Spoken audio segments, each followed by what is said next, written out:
Can you imagine a place where people worry for you and you don't have to worry anymore? But for all the painstaking care, the treatment really begins with her first contact. They just hold you and they talk with you. I can't imagine myself letting somebody do everything for me. Yeah. A young woman in England, as usual, a total stranger, is sinking fast, and her parents want to send her to Canada. Claude-Pierre must convince the victim that she is worth saving. Can you think that maybe it's time that you had a turn at being first? But you know, you don't feel worth anything. I know, darling. But you know what? I know you deserve it. We know you deserve it, honey. And I'd like to prove to you that it's your turn. 3 years ago, Donna Brooks looked like a normal 18-year-old. Today, she looks and is anorexic. This is her 10th phone conversation with Peggy Claude-Pierre. I don't know if it will work. Sweetheart, I will tell you that it will work, or I wouldn't invite you to come. I'll fight my damn hardest. Angel, you don't have to fight anymore. When you're here, we'll fight for you. You won't ever have to do it yourself. Yeah, but I mean, I don't want to ask anybody for anything. I know, darling. I'll give it to you without you asking. Come on out to us, honey. So the lessons that Peggy Claude-Pierre learned in saving her own daughters from anorexia have shaped her unique approach to treating this destructive eating disorder. How will the young woman from England respond to it? Well, Peggy has connected with her over the phone, but she must build a deep bond of trust if Donna is to be saved. As Lynn Shure continues, the women meet, uncertain of the outcome. At 21, Donna Brooks has battled anorexia for half her life. Just released from a hospital in England, she and her parents have decided her only chance is to travel to Canada to begin months of treatment. Until now, she has only met Peggy Claude-Pierre on the telephone. When I go out there, I'm very nervous because I think to myself, I don't know what's in front of me exactly. And as soon as I see her, my mind goes through several quick gears of, okay, here's what I need to do. Okay to be here? You never have to worry again about this silly thing, okay? It's going to go away. Hi, Mom. Thank you for getting her here.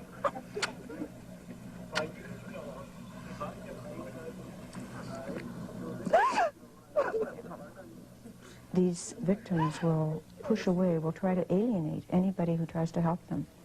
And mothers oftentimes are the first victims of that, because mothers or fathers will try anything to make sure the child is safe. Thank you. These last 2 weeks, she has really fought to get here. She's a little angel, aren't you, sweetheart? When I bring her through the clinic doors, I'm relieved. I know she'll be safe. I know here's another life. Hello. What is the average length of stay? Anywhere from 9 months to a year before they're able to be out in the world. You know, these kids have broken spirit, broken identity. They cannot contend with the normal pressures of life until they are taught how to cope. These are all kids, sweetie, who've come through. Typically, what happens during those first couple of weeks when a new patient arrives? It's imperative in the first couple of weeks to establish a bond of trust that can never be broken. Remember I told you I'd come and hug you? It's okay, Angel. It's okay.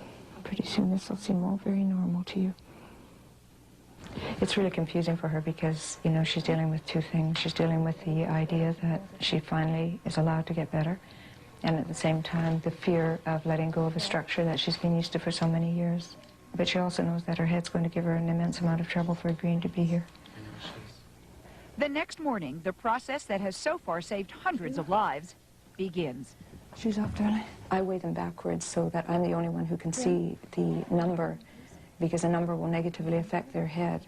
No matter what the number is, they're told to go and weigh less. If they were 60 pounds, they would have to learn to be 50. If they're 50, they'd have to be 40. I promise them that I will look after that. I'll take the responsibility for it. Their minds, their negative minds, will never know a number. Therefore, it can never fight a number. So I relieve them of that responsibility. Why does this particular disease require so much personal attention and care, at least in the beginning? Remember, the negativity that a patient feels has taken a lifetime to develop. So I'm reversing a lifetime's way of thinking.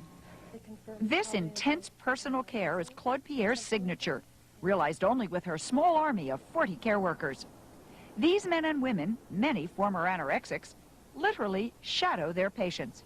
They sit up with them all night, and remember that anorexics sleep very little in the acute stage.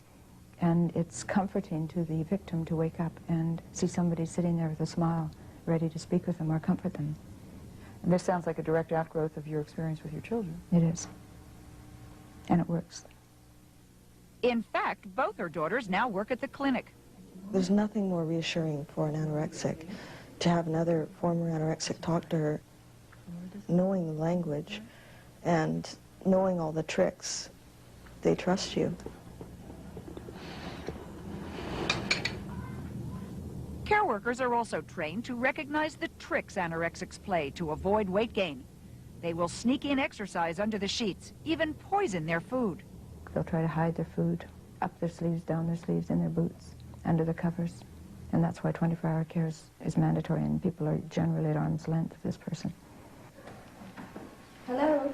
In the acute stage, some patients are bedridden, physically and psychologically as helpless as baby birds to feed themselves. Some of them need hand feeding because they're not allowed to feed themselves in their own minds.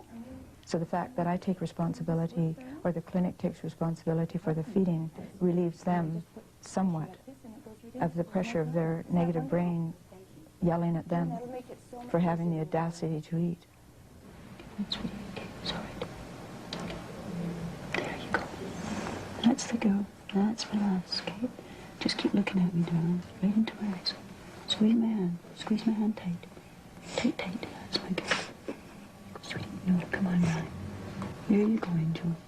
Squeeze me tight. It's so extraordinary to think of these, on the one hand, children, on the other hand, grown up enough, being hand-fed. Only on an emotional level are they children. And remember, the hand feeding is merely to ease their minds about not feeling guilty about eating. If we are taking responsibility for feeding them, the head can't beat them up so much. But oftentimes it does anyway, and they go into trances. Trances? Trances. Absolute trances. There's no blinking of eyes. They go into their head to listen to the voices that are putting them down. But as the weeks and months pass, patients begin to gain weight by slowly accepting food again, eating small portions every 2 hours. Do you like corn or yams? Yeah, I like corn. Corn? Yeah, but I don't like yams. You do a lot of touching. I'm on my way. All right, thanks so much. Bye. Love you. Love you too. And there's a lot of terms of endearment, sweethearts and darlings. And They need so much positive reinforcement because they have no ability to put into perspective that they're worth anything. And if you can imagine, a dog who's wounded or an animal who's kicked, I mean, the first thing you do, the natural instinct of any of us, is to pick the animal up and to hold it until it feels better. But somehow we don't feel that right with human beings. It's interesting, isn't it? Jane McCluskey, 24, is a newcomer from Scotland. Hey, sweetheart, so you balance on the scales. Teresa, will you come here, sweetie? Come right over here and hold her for a sec, and then get ready to let go. So we don't get your weight, just her weight, just for 1 second. Okay, darling. And will you read, go down the other way and read it for me? And keep it to yourself. Yeah. Okay? Okay, hold on. Hold on, sweetheart. It's okay. Hang on.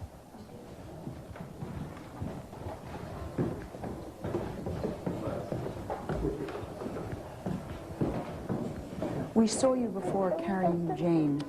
How much does she weigh? She's 57 pounds presently. How much did she weigh when she came in? 52. What's her prognosis? She'll recover. You're so sure? I'm so sure. I mean, we're doing everything. We're using every precaution. I can't imagine her not surviving at this point. The frightening part was getting her here from Scotland. Are we allowed to love you, little one? You love to love you, Jane? Why not, sweetie? Hmm? Why not, darling? You're not to be loved? Here, darling.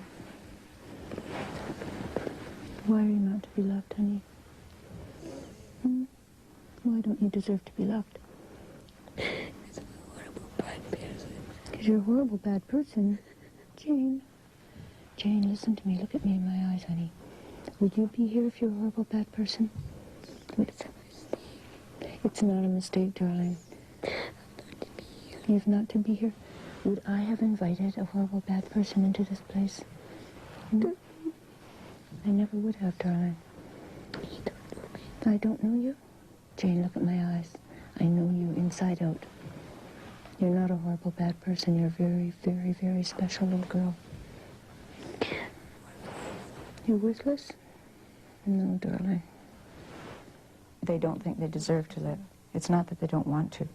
Everybody wants to live if they know how to live. They need a map to be shown, to be guided through to a point of possibility. We're not allowed to save you? No? Why not? You're not to be saved, Angel. If we like to save you, it's okay, sweetheart. It's okay. Jane, I make you something. Look at me. Look at me, darling. No more crying. Look at me, darling. Jane, I am going to save you.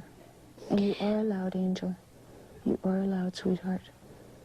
And we'll hold you until you're all better and you don't have this pain in you anymore. We will. No matter how hard your head fights. We're stronger and we're going to save you, Jane. We do it all the time, sweetheart. Remember, Claude-Pierre views anorexia not as a disease about food, but as a distorted self-image.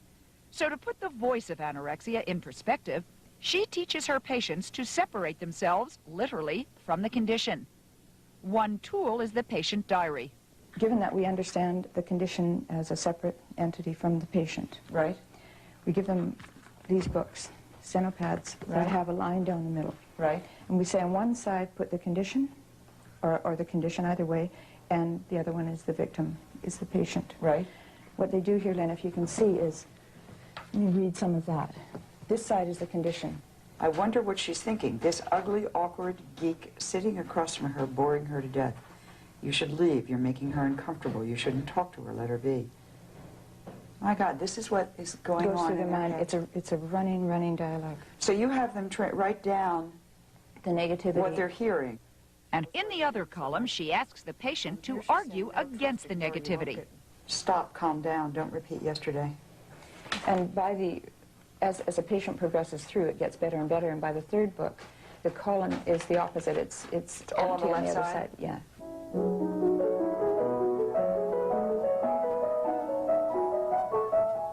Full recovery comes at a cost, but even here, Montreux does better than traditional care.